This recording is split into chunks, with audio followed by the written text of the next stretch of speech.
जब हजरत इब्राहीम अलैहिस्सलाम ने हजरत हाजरा और छोटे बच्चे हजरत इस्माइल अलैहिस्सलाम को मक्के की सुनसान वादी में अल्लाह के हुक्म से छोड़ा तो वहाँ ना पानी था, ना कोई पौधा, ना कोई आदमी।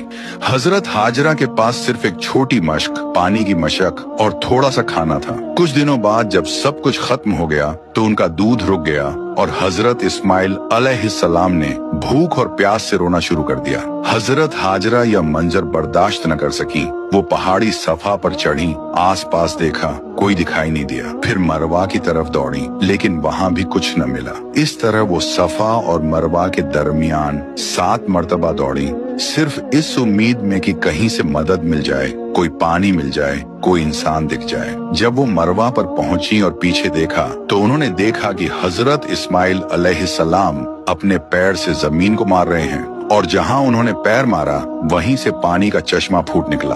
हजरत हाजरा दौड़ कर गईं और बोली, झमझम झमझम, यानी रुक जा, क्योंकि वो पानी बहकर जाया न हो जाए। उन्होंने हाथों से मिट्टी जमा करके उस पानी को संभाला। अल्लाह ताला ने इस पानी में बरकत डाल दी। वो आज तक बह रहा है और कभी खत्म नहीं हुआ। रसूल अल्लाह सल्लल्लाहु अलैहि वसल्लम ने फरमाया, जमजम का पानी जिस नियत से पिया जाए, अल्लाह उस नियत को पूरा करता है।